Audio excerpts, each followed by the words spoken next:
মৰমৰ ছাত্ৰ-ছাত্ৰীসকল, আজিৰ ভিডিঅ'ত আলোচনা কৰিম ক্লাছ 10ৰ গণিতৰ অনুশীলনী R4 ৰ 4 নম্বৰ প্ৰশ্নৰ সমাধান উৎপাদকত প্ৰকাশ কৰা। তো তাৰ কাৰণে প্ৰথমতে তোমালোকে তিনিটা সূত্ৰ অলপ মনত পেলাবা। ক্লাছ 9ত পাইছিলা যে a plus b whole square equal to a square plus 2ab plus b square, আৰু এটা হ'ল a minus b whole square equal to a square minus 2ab plus b square, আৰু এটা হ'ল a square minus b square equal to a plus b whole into a minus b। তো এই সূত্ৰ তিনিটা খুবেই দৰকাৰী এই চেপ্টাৰটোৰ কাৰণে। তাৰপিছত চোৱা 1 নম্বৰ অংকটো কি আছে যে 4x square plus 12x plus 9। তো এই অংকটো আমি কেনেকৈ কৰিম? তো এইটো চোৱা, এই সূত্ৰ মতে পৰিব যে এইটো আমি a স্কয়াৰ বনাই ল'ম, এইটো b স্কয়াৰ বনাই ল'ম। অৰ্থাৎ ইয়াত 4 আৰু x স্কয়াৰ বেলেগ বেলেগ হৈ আছে, একেটা বনাই ল'ম। অৰ্থাৎ ইয়াত আমি এনেকৈ লিখিব পাৰিম 2x হোল স্কয়াৰ। আকৌ ব্ৰেকেট উঠাই দিলে 2 স্কয়াৰ 4 হ'ব আৰু x ৰ ওপৰতো স্কয়াৰ আহি যাব, আৰু প্লাছ এই 9 যে আছে ইয়াক কি লিখিব পাৰিম 3 স্কয়াৰ। ইয়াত প্লাছ আছে, প্লাছ লিখিম 2 ইনটু a ৰ জেগাত কি আছে 2x ইনটু b ৰ জেগাত কি আছে 3। এতিয়া চোৱা, হিচাপ কৰিলে আকৌ আগৰটো হ'ব। তো ইয়াক আমি কেনেকৈ লিখিব পাৰিম? ইয়াক আমি এনেকুৱা আকাৰত লিখিছোঁ a square plus 2ab plus b square. ইয়াৰ সলনি কি লিখিব পাৰোঁ a plus b whole square, অৰ্থাৎ 2x প্লাছ 3 হোল স্কয়াৰ, বা স্কয়াৰ মানে এইটো আমি দুবাৰ লিখি দিম 2x প্লাছ 3। এইটোই হ'ল 1 নম্বৰৰ সমাধান। তাৰপিছত 2 নম্বৰ অংকটো চোৱা কি আছে 25m square plus 30m plus 9। তো ইয়াতো আমি এইটোক a স্কয়াৰ বনাই ল'ম, যিহেতু 25 এইটো কাৰ বৰ্গ হয় 5ৰ বৰ্গ। তো ইয়াক এনেকৈ লিখিব পাৰিম 5m হোল স্কয়াৰ, আৰু 9ক ইয়াতো কি লিখিব পাৰিম 3 স্কয়াৰ। তাৰপিছত মাজত কি লিখিম 2 ইনটু a ৰ জেগাত কি আছিলে 5m, b ৰ জেগাত কি আছিলে 3। তো এইটো আগৰ নিচিনাকৈ a square plus 2ab plus b square ফৰ্মত আছে, ইয়াৰ সলনি লিখিব পাৰিম a plus b whole square, অৰ্থাৎ স্কয়াৰ মানে কি এইটো আমি দুবাৰ লিখিব পাৰিম। আৰু উৎপাদক বিশ্লেষণ মানেই হ'ল এটা উৎপাদকক ভাঙি আমি আৰু যিমান পাৰোঁ বেছি বনোৱা। তো ইয়াতে আমি দুটা পাই আছোঁ, এটা বহুপদক ভাঙি পেলাই। তাৰপিছত 3 নম্বৰ অংকটো আছে তোমাৰ x square minus 10x plus 25। তো এইটো মাইনাছৰ সূত্ৰত পৰিব। আমি যিটো ছেকেণ্ড সূত্ৰ পাইছিলোঁ a square minus 2ab plus b square, এই সূত্ৰমতে কৰিম। তো চোৱা, ইয়াতে x স্কয়াৰ আছেই প্লাছ 25, এইটো 5ৰ বৰ্গ 5 স্কয়াৰ বুলি লিখিম। এইটো a স্কয়াৰ, এইটো b স্কয়াৰ, মাজত মাইনাছ আছে, মাইনাছ লিখিম 2 ইনটু ab, a মানে x, b মানে 5। তো এতিয়া এইটো আকাৰটো কেনেকৈ হৈ গৈছে a square minus 2ab plus b square equal to কি হয় a minus b whole square. a মানে x, b মানে 5 হোল স্কয়াৰ আছে, গতিকে আমি এইটো দুবাৰ লিখি দিম। অৰ্থাৎ এই বহুপদটো ভাঙি আমি দুটা বহুপদ পাই গৈছোঁ। তাৰপিছত 4 নম্বৰ চোৱা 121b square minus 88bc plus 16c square. ইয়াত 121 এইটো 11ৰ বৰ্গ। তো আমি ইয়াক এনেকৈ লিখিব পাৰিম 11b হোল স্কয়াৰ, আৰু 16c যে আছে এইটো কেনেকৈ লিখিব পাৰিম 4c হোল স্কয়াৰ। ইয়াত মাইনাছ আছে, মাইনাছ দিম 2 ইনটু, এইটো সূত্ৰৰ পৰা আনিছোঁ, a ৰ জেগাত কি আছে 11b ইনটু b ৰ জেগাত কি আছে 4c।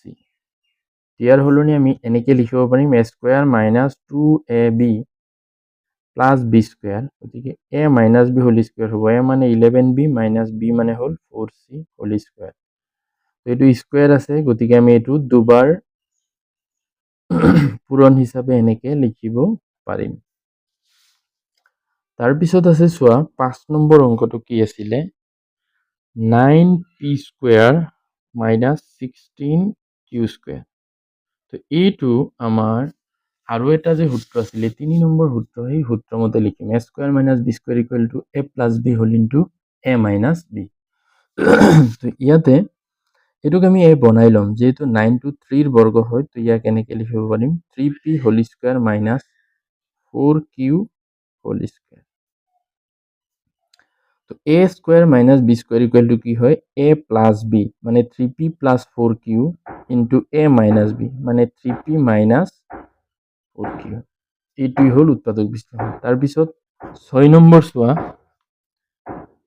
l plus m whole square minus l minus m whole square. তো এইটো আমি আগৰ নিচিনাকৈয়ে a square minus b square সূত্ৰ মতেই কৰিম, কাৰণ ইয়াৰ ওপৰতো স্কোয়াৰ আছে, ইয়াৰ ওপৰতো স্কোয়াৰ আছে। এইটোক আমি যদি a বুলি ধৰি লওঁ, এইটোক b বুলি ধৰি লওঁ, তেতিয়া চাবা আমাৰ সূত্ৰ মতে কি আছিলে a square minus b square equal to কি হয় a প্লাস b মানে l প্লাস m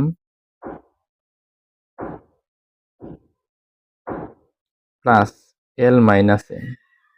তাৰপিছত l plus m minus l minus m সূত্ৰ মতে লিখিছো। ইয়াতে চোৱা মাইনাসৰ m আৰু প্লাসৰ m কাটা যাব, কি থাকিব 2l ইনটু ইয়াতে চাবা ব্ৰেকেট উঠাই দিলে l plus m minus l, এই মাইনাসৰ লগত পূৰণ হ'ব প্লাস হৈ যাব। তো মাইনাসৰ l প্লাসৰ l কাটা যাব, তাৰপিছত কি থাকিব 2l ইনটু দুটা m আছে 2m অৰ্থাৎ 4lm, এইটোই হ'ব আনসাৰ।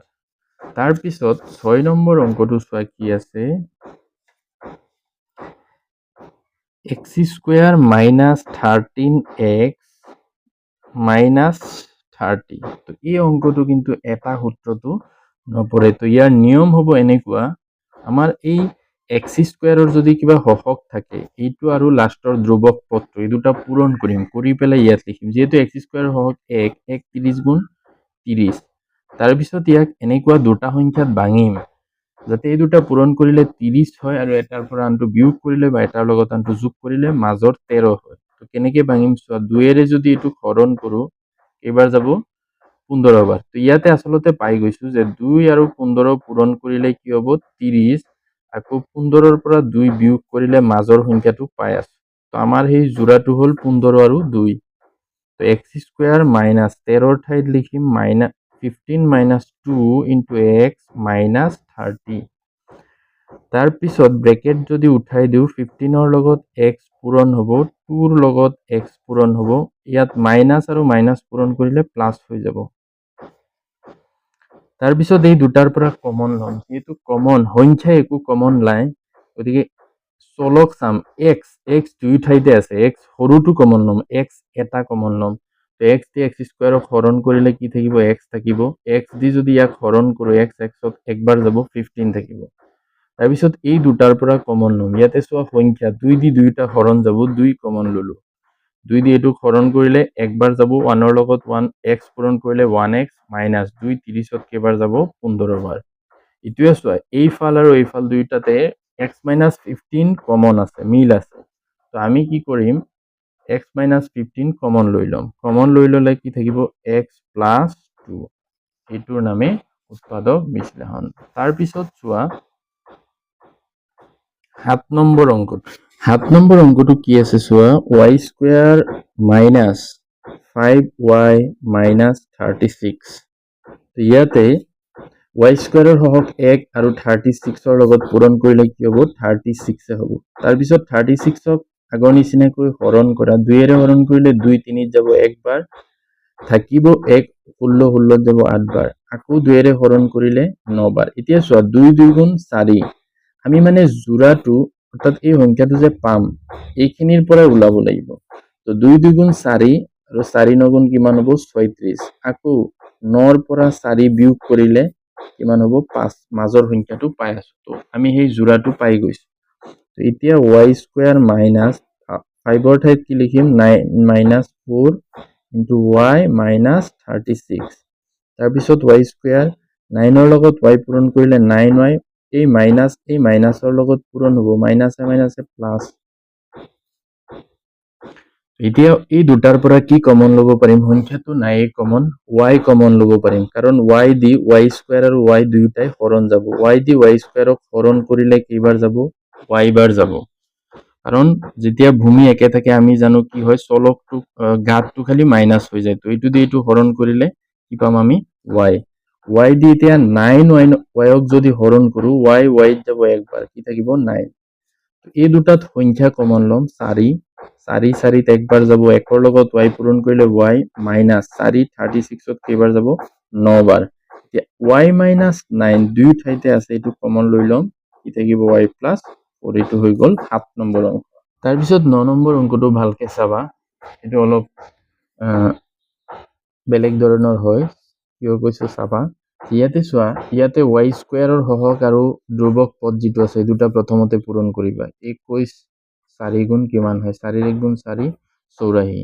তাৰপিছত আমি 84 আচলতে 84টো কিহত হ'ব, মাইনাছৰ হ'ব। 4 লগত মাইনাছৰ 21 আচলতে পূৰণ কৰিছো। তো আমি এনেকুৱা দুটা সংখ্যাত ভাঙিব লাগিব যাতে পূৰণ কৰিলে মাইনাছৰ 84 হয়, আকৌ এটাৰ লগত আনটো যোগ কৰিলে বা এটাৰ লগত আনটো বিয়োগ কৰিলে মাজৰ 25 হয়। এতিয়া চোৱা, ইয়াতে আচলতে এই দুটাতে হৈ আছে যে 21ৰ 4 গুণ 84, আকৌ 21 4 যোগ কৰিলে কিমান হ'ব 25। কিন্তু এইটো হ'ব জানো? নহয়, কাৰণ ইয়াতে দুয়োটা প্লাছৰ, এই দুটা পূৰণ কৰিলে প্লাছৰ 84 হ'ব, মাইনাছৰ নহয়।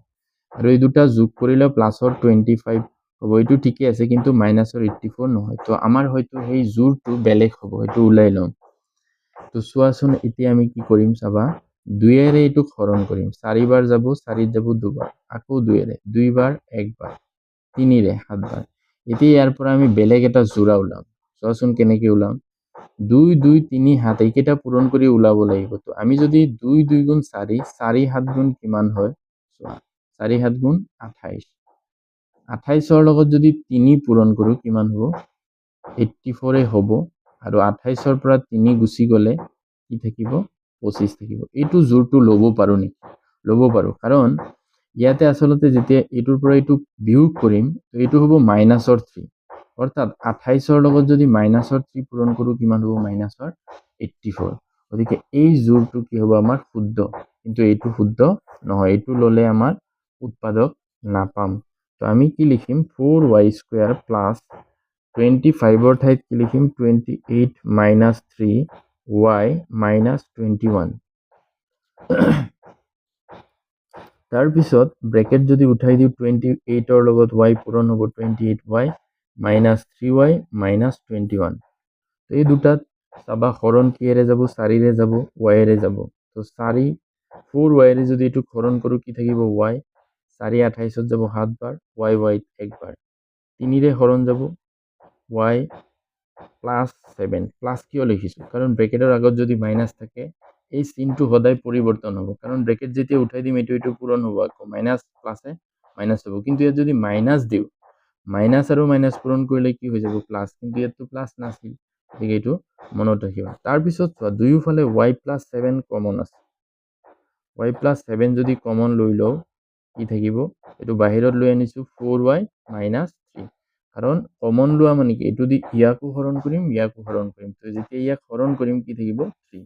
তো এই দুটাই হ'ল ইয়াৰ উৎপাদক। তাৰপিছত চোৱা 10 নম্বৰ, এইটো একেবাৰে সহজ, 3x two the power 6 minus 6x square y minus 45x square y square.